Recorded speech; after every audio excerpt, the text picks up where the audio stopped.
Roar tamin'ity faran'ny herinandro ity tetsy amin'ny kianjan'Alarobia ny fiadiana ny tompondakan'Analamanga ho an'ny sokajy diviziona voalohany anisan'ny vokatra nisongadina indrindra tao anatin'ity andro faharoan'ny sokajy diviziona voalohany eto Analamanga ity nandresen'ny ekipan'ny amin'ny tamin'ny sarainy ohatra ny ekipan'ny tana formation.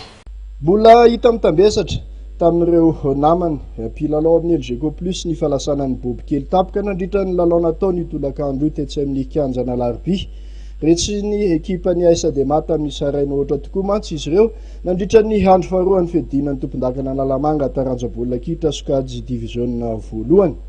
Baolina tafiditra ikasa tamin'ny alalan'ny penalty teo amin'ny Niditra faharoa amby roapolo rehefa nahita ambitsara fa nandray baolina tamin'ny tanany tao anatin'ny faritra tsy azo ivalozana i miloro vodilaran'ny LGK plus.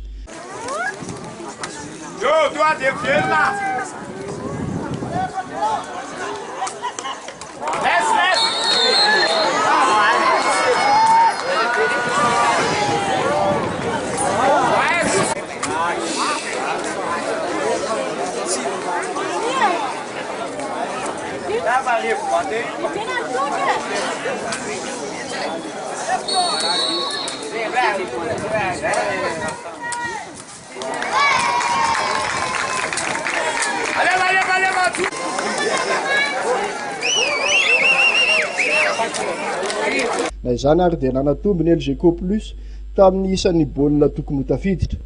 Tsapa ho tsy ampy fifatoana ireo lohalarana ao amin'ity ekipa ity noho ny vona nitranga tamin'izy ireo.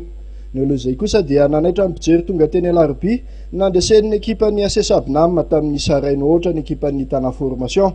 Baolina tokana tafiditra ity mainty teo amin'ny Niditra faharoapolo. Toy izao kosa ireo vokatra hafa ny kosfana namotsana ny ekipan'ny FC Topdom tamin'ny 4-0 nisaraka ady sahala samy tsy nisy ny tokony iska foot IFC sy ny ekipan'ny Mama FC. Ny kospeana kosa tandritran'ny andron'ny sabotsy nandresy ny ekipan'ny AS Michel tamin'ny 3-0. Mariana moa fa nanapa-kevitra ny ligina Analamanga ny ampiditra ny ekipan'ny AS Michel ao anatin'ireo mpandray anjara 10 taorian'ny fialan-daharana nataon'ny Vesta Team FC.